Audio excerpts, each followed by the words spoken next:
Hello mga Lodi, for today's video. So nandito ako ngayon sa grocery.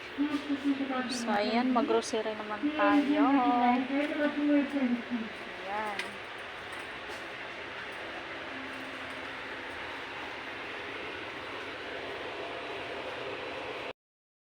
Ito ba yung kulang ko?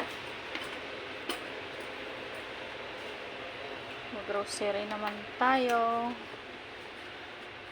Ito.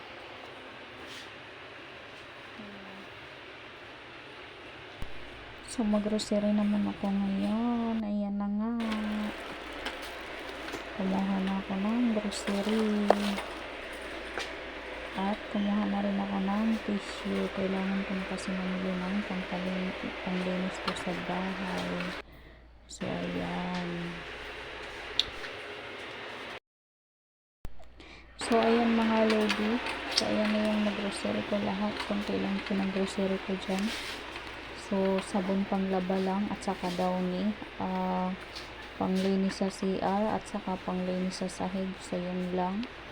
Yung ginagamit ko para sa sahig, yung pinsol. Super bango talaga yan, charot talaga. So yun lang ang ating grocery. So ayan, kumuha na rin ako ng downy para mabango naman ang labahan natin. Hindi kasi ako pwedeng maglaba na walang downy, charot. Mabango talagang linabahan mo pag with downy, di ba? Ano pa? Okay na to. So yun, ayan pala si Ronald kasama ko. Kasi siyang nagdadrive. Charot. Nag-iisip ako dyan kung ano dagdag ko. Gamit so, naman ayan. Sila eh. Malapit na ako matapos dyan. Kaya nga. Hindi lang pala yung grocery ko. So, ayun pala yung bilay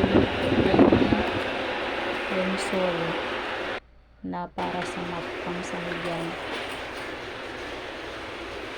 Dito na pala sa inyo pinakita yung pangalan. Sa wakas, patapos na rin ako. So, papunta na ako doon sa kilo. Para bayaran ko na yung ating grocery.